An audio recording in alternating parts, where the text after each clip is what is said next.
Hello friends, आज start करते हैं न्यू टॉपिक।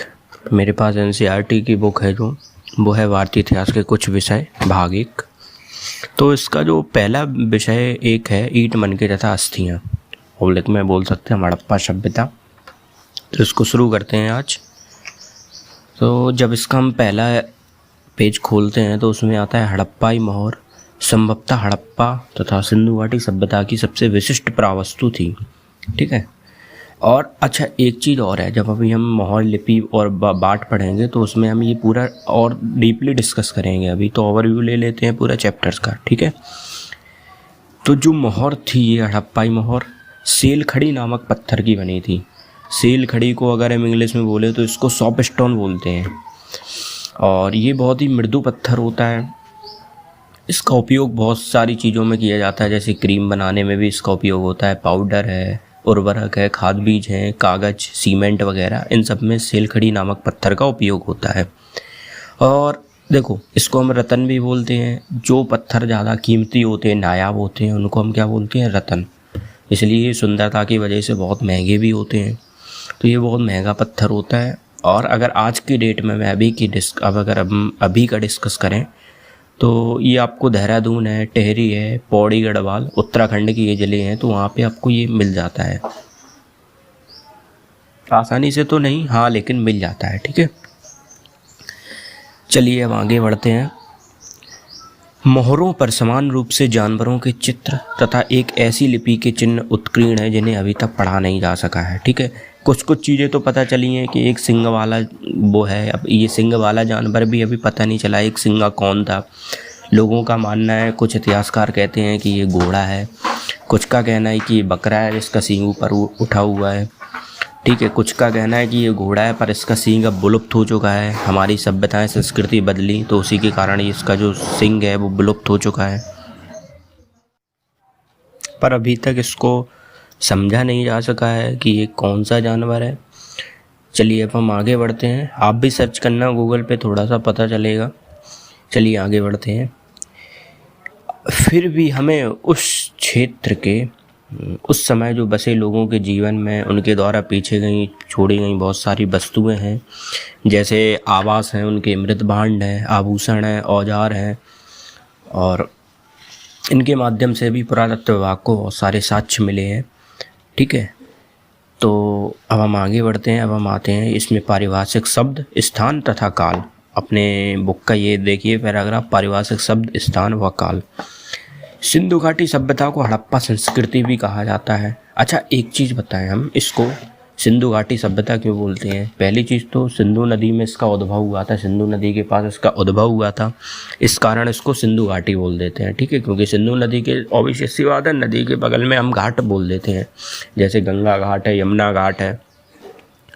तो वैसे ही इसका उद्भव, सिंधु सभ्यता का उद्भव जो सिंधु नदी के पास हुआ था, तो इसलिए इसको सिंधु घाटी सभ्यता भी बोलते हैं। हड़प्पा क्यों बोलते हैं? क्योंकि जब इसकी हमने सर्च किया, इस पर पुरातत्व विभाग गया, तो सबसे प्रथम विकसित व उत्खनित क्षेत्र जो हमें मिला था वो हड़प्पा मिला था। इस वजह से हम इसको हड़प्पा सभ्यता भी बोल देते हैं। ठीक है। अब दूसरी चीज़ आती है कि संस्कृति होती क्या है? समाज में जो गहराई होती है और उसके जो गुण होते हैं, समझे, किसी समाज में गहराई तक, समझे, जब हम डीपली जाएं किसी समाज में, हम लोग ये कोई समाज है, समाज में हम गहराई तक जाएं तो उसमें जो व्याप्त गुण होते हैं, तो वी कैन से कि किसी समाज में गहराई तक व्याप्त गुणों के समग्र स्वरूप का नाम जो उस समाज के सोचने, विचारने, कार्य करने के स्वरूप में अंतर्निहित होता है। समझे, किसी समाज में गहराई तक व्याप्त गुणों के समग्र स्वरूप का नाम जो उस समाज के सोचने, विचारने, कार्य करने के स्वरूप में अंतर्निहित होता है, वो संस्कृति कहलाता है। ठीक है। संस्कृति, अब इसमें दूसरा वर्ड इसके लिए यूज़ होता है, जैसे कि हमारे सिलेबस में भी है, विरासत। तो विरासत क्या होता है? जो संस्कृति हमें पूर्वजों से प्राप्त होती है, यानी कि जो संस्कृतियाँ काम हमारे पूर्वजों ने किए हैं, अगर वही हम करेंगे तो पूर्वजों से प्राप्त जो संस्कृति होती है वो विरासत कहलाती है। ठीक है। अब सभ्यता क्या होती है? संस्कृति और सभ्यता में अंतर होता है। संस्कृति को हम इंग्लिश में क्या बोलते हैं? कल्चर, एंड सभ्यता को क्या बोलते हैं? सिविलाइजेशन। सिविल मीन्स क्या होता है? नागरिक, यानी कि नागरिक जो अपने मनुष्य जो सारी प्रगति करता है मनुष्य जीवन जीने के बेहतर तरीके सोचता रहता है। आप भी हैं, आप सोचेंगे कि भाई आज हम फार्मर हैं तो मेरी जॉब लगे, मैं यूपीएससी में जाऊं तो मैं जाके आईएएस बनूं। तो ये आप नगरी अपने सभ्यता का जो विकास कर रहे हैं, आप चाहते हैं कि हम कृषि से निकल के बाहरी दुनिया में जाएं। तो मनुष्य की सारी प्रगति सभ्यता कहलाती है। मनुष्य जितनी भी प्रगति करता है, पहले मनुष्य कहाँ रहता था? जंगलों में रहता था। आज के मनुष्य ने लंबी लंबी ऊंची ऊंची अट्टलकाएँ बना ली हैं। अट्टलकाएँ मतलब होता है मकान, गगनचुंबी इमारतें बना ली हैं। तो मनुष्य की सारी प्रगति सभ्यता कहलाती है, ठीक है। मनुष्य हमेशा जीने के बेहतर तरीके ढूंढता रहता है और इसके लिए वो इतना नीचे तक, यानी कि इतना नीचे तक चला जाता है कि वो प्रकृति को झुकाने का भी काम कर रहा है। आप देख सकते हैं कि आज साइंस में ऐसी खोजें हो रही हैं जो सीधा प्रकृति को मात दे रही हैं। तो जीवन जीने के बेहतर तरीके, मनुष्य की सारी प्रगति, जितनी वो प्रगति करता है अपने जीवन जीने के लिए, तो वो पूरे क्या कहलाती है? सभ्यता। पहले हमारे पूर्वज थे, वो जंगलों में रहते थे, मांसाहार करते थे, भोजन नहीं था, कच्चा मांस खाते थे, शिकार करते थे। आज की डेट में भोजन है, हमारे पास सब कुछ अवेलेबल है, हम खुद से अनाज उगाने लगे हैं। हमारे पास वेजिटेरियन भी है, हमारे पास नॉन वेजिटेरियन भी है, दोनों प्रकार के फूड हैं। तो इसे हम सभ्यता कहते हैं, ठीक है। इससे ऑब्वियसली बात है, छोटे से सिंपल से डेफिनेशन, मनुष्य की जो सारी प्रगति होती है जिसमें वो जीवन जीने के बेहतर तरीके ढूंढता रहता है, उसे हम सभ्यता कहते हैं। इसके लिए मनुष्य इतनी निचाइयों तक गिर सकता है कि वो प्रकृति को जगाने का भी कार्य करता है, ठीक है। संस्कृति के बारे में अगर हम और थोड़ा सा डीपली गए तो संस्कृति में एक लेख छपा था हमारे उजाला में कुछ समय पहले, आदि से अंत तक, डाकुओं से संत तक, मैं ही तेरा सार हूँ, कृष्ण से कबीर पंथ तक। मैं सीख हूँ, मैं ज्ञान हूँ, आधुनिक भी और पाषाण हूँ, मैं द्वंद्व द्वेष कलेश हूँ, मैं ही विधि और मैं ही प्राण हूँ। तो ये बहुत अच्छी पंक्ति हैं कुछ। आप भी ऐसी पोएट्री ट्राई किया करें तो आपका आंसर लेखन में बहुत मदद मिलेगी। चलिए नेक्स्ट पढ़ते हैं। पुरातत्वविद संस्कृति शब्द का प्रयोग पुरावस्तुओं के ऐसे समूह के लिए करते हैं जो विशिष्ट शैली के होते हैं और सामान्यतः एक साथ विशेष भौगोलिक क्षेत्र तथा कालखंड से संबद्ध पाए जाते हैं। सिंपल सी चीज़ है, डेफिनेशन तो वही है।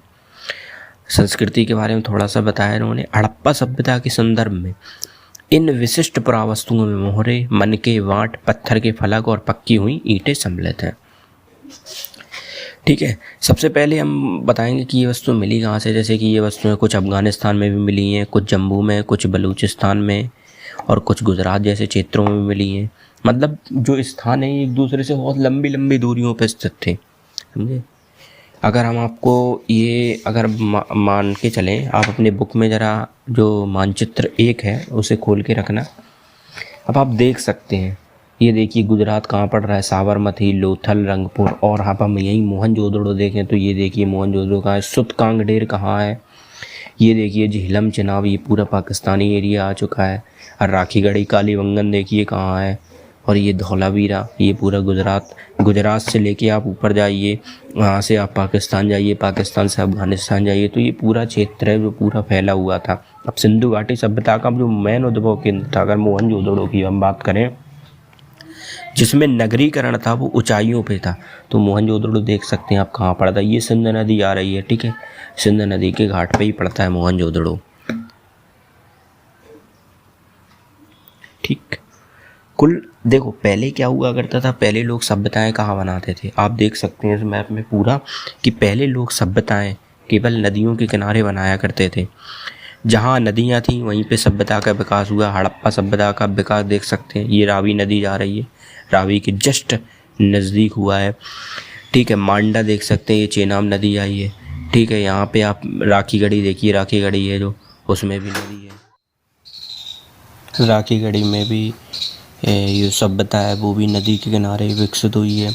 तो मतलब कि जो प्राचीन काल में जितनी भी सभ्यताएं थी, संस्कृतियां थी, वो सभी नदी के किनारे ही विकसित हुआ करती थी।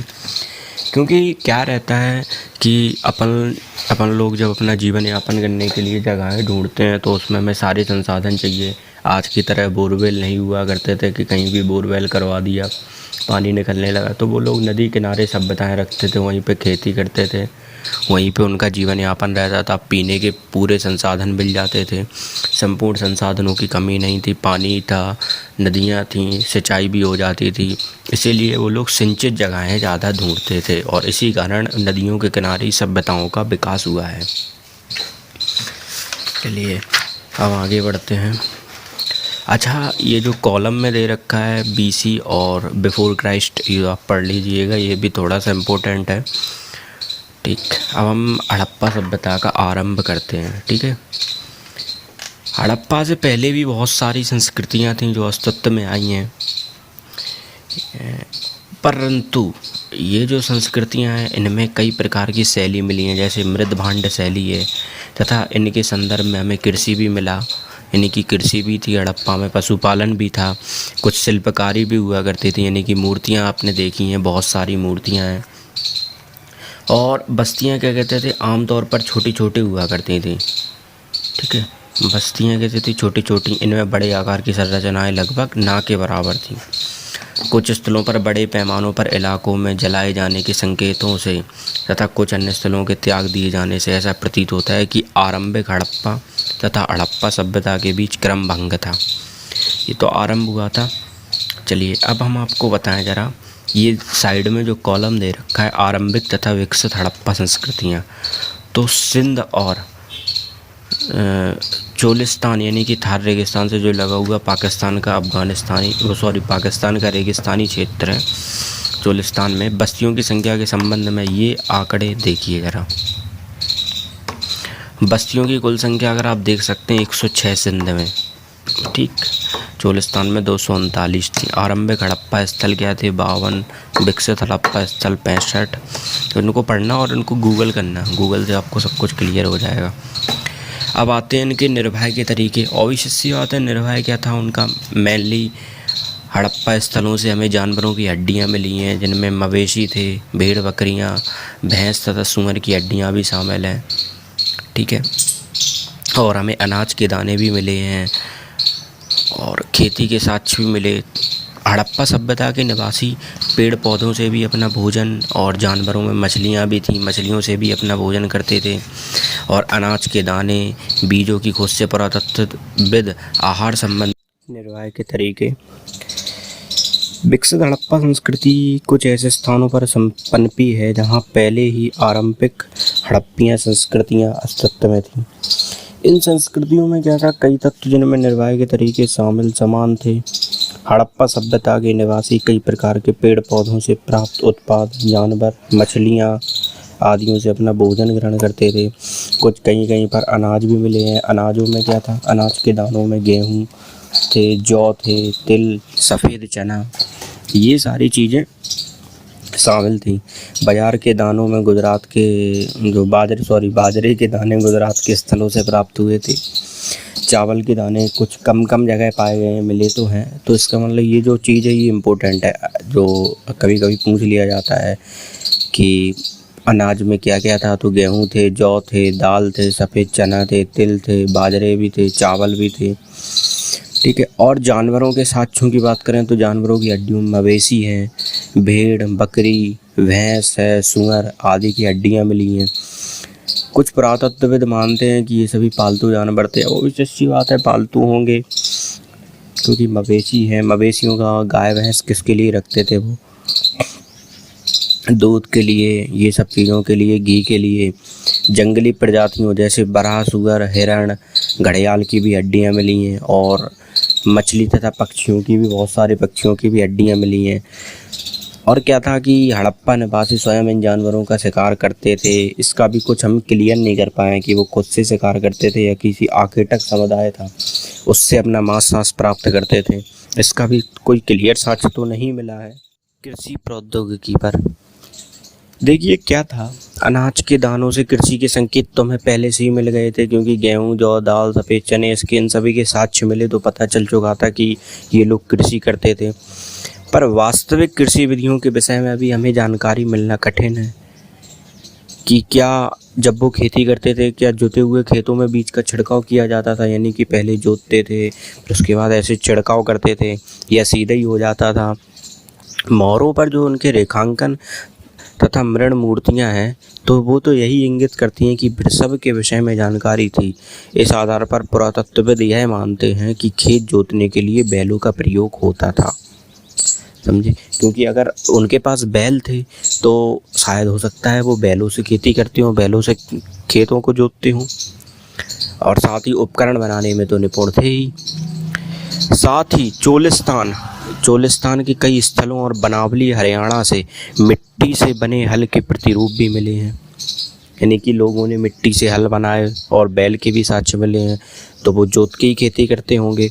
इसके अतिरिक्त पुरातत्वविदों को कालीबंगन राजस्थान नामक स्थान पर जोते हुए खेत के साक्ष्य भी मिले हैं, यानी कि कालीबंगन जो राजस्थान का क्षेत्र है, यहीं पे दिखाया था अभी मैप में देखना, तो वहाँ पे क्या था, वहाँ पे जुते हुए खेत के साक्ष्य मिले हैं जो आरंभिक हड़प्पा स्तरों से संबद्ध है।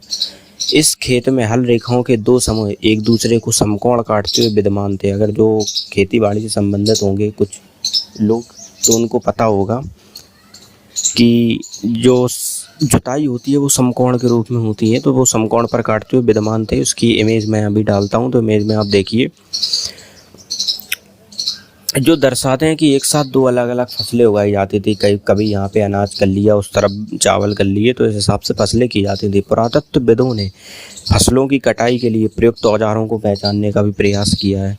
क्या हड़प्पा सभ्यता के लोग लकड़ी के हाथों में बिठाए गए पत्थर के फलकों का प्रयोग करते थे या फिर वे धातु के औजारों का प्रयोग करते थे? अभी तक ये भी क्लियर नहीं हुआ था। तो अधिकांश हड़प्पा स्थल अर्ध शुष्क क्षेत्रों में स्थित हैं, जहां संभवतः कृषि के लिए सिंचाई की आवश्यकता पड़ती है। अर्ध शुष्क मतलब समझते हैं, नमी की कमी होना, ठीक है, जहां संभवतः कृषि के लिए सिंचाई की आवश्यकता पड़ती है। तो अफगानिस्तान में सोतुरगही नामक हड़प्पा स्थल से नहरों के कुछ अवशेष मिले हैं, परंतु पंजाब और सिंध में वो भी नहीं मिले हैं, नहरों के भी अवशेष नहीं मिले हैं। ऐसा संभव कि प्राचीन नहरें बहुत पहले से ही गाद से भर गई थी। ऐसा भी हो सकता है कि कुओं से प्राप्त पानी का प्रयोग सिंचाई के लिए किया जाता होगा। इसके अतिरिक्त धौलीवीरा गुजरात में जलाशयों का प्रयोग संभवतः कृषि के लिए जल संचयन हेतु किया जाता था। मतलब कि अगर हम पीछे से एक बार फिर से पढ़ के चलें, पूरा देखें, तो 24 वृषभ मिला हमें, यानी कि बैल के बारे में भी पता चला है। उसके बाद कालीबंगन गुजरात में जुते हुए खेत के साक्ष्य भी मिले हैं। तीसरी चीज, मिट्टी से बने हल्के भी प्रतिरूप मिले हैं। कहाँ? चोलिस्तान के स्थल बनावली। तो क्या हम कह सकते हैं कि ये लोग जुताई करते थे? क्या सभी क्षेत्रों में जोते हुए खेतों में ही खेती की जाती थी? यानी कि जो हड़प्पा संस्कृति के जितने भी क्षेत्र हैं हड़प्पा सभ्यता के, तो क्या इससे हम क्या स्पष्ट कर सकते हैं कि सभी में जुताई से खेती की जाती थी, सभी खेतों को जोता जाता था, उसके बाद ही खेती की जाती थी? पॉसिबल है। और ये भी पॉसिबल है कि हो सकता है कोई नगर बहुत ज़्यादा विकसित हो, कहीं के किसान ज़्यादा विकसित हों। यानी कि अगर हम आज भी देखें, अभी अपनी सभ्यता इतनी विकसित हो चुकी है, अगर हम आज भी देखें, आप नेट पे सर्च करिएगा ये चीज़ को, कि कुछ क्षेत्र अभी भी इंडिया के ऐसे हैं जहाँ पे प्राचीन रीति रिवाज, यानी कि बैलों से ही जुताई होती है और बैलों से ही बवाई सब होती है, यानी कि बैलों से ही खेती की जाती है। अभी कुछ क्षेत्र इतने पिछड़े हुए हैं, लेकिन कहीं टेक्नोलॉजी इतनी बढ़ चुकी है कि बड़े बड़े हल आ चुके हैं, रोटोवेटर चलते हैं, ये चलते हैं, ट्रैक्टरों से होने लगी हैं, कार्य दक्षता बढ़ गई है, खेती में उपज भी बढ़ गई है, लेकिन कुछ स्थान अभी भी पिछड़े हैं। तो हो सकता है कि हड़प्पा संस्कृति के कुछ नगर बहुत उच्च कोटि के हो, जिनमें खेती के नए संसाधन आ चुके हैं, यानी कि ये उस समय के नए संसाधन बैल है, मिट्टी के हल है, लेकिन कुछ अभी भी नगर ऐसे हों जो अति पिछड़े नगर हों, जिनमें खेती के संसाधन नहीं अवेलेबल हो। तो हो सकता है, ये पॉसिबल है कि कुछ नगरों में खेती बैलों के द्वारा जोत के की जाती हो, कुछ में ऐसे ही की जाती होगी। चलिए ठीक, अब आगे चलते हैं। कहीं अब ये आप देख सकते हैं कि अर्ध शुष्क क्षेत्रों में स्थित जहाँ संभवतः कृषि के लिए सिंचाई की आवश्यकता पड़ती थी। अफगानिस्तान में सोतुरगही नामक हड़प्पा स्थल से नहरों के कुछ अवशेष मिले, यानी कि अफगानिस्तान में नहर के अवशेष मिले हैं।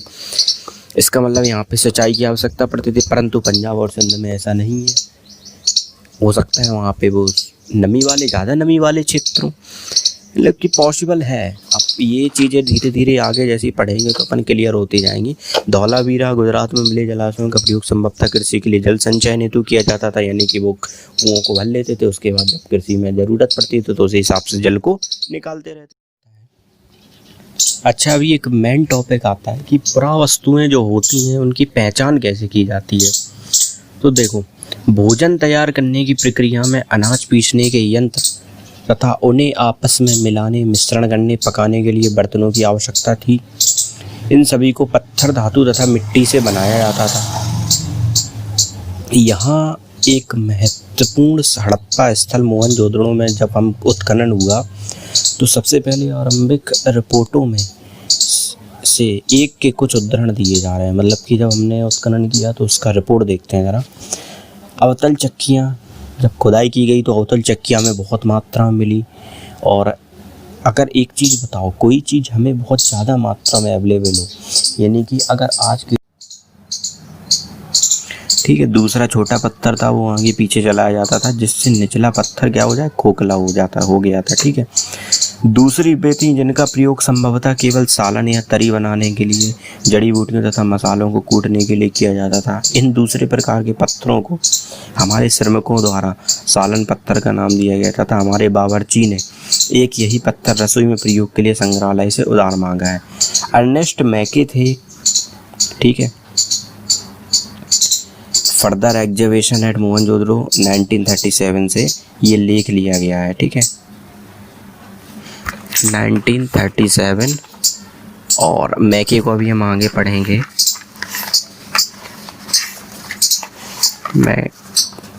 ठीक। पुरातत्वविद वर्तमान समय की तुलनाओं में यह समझने का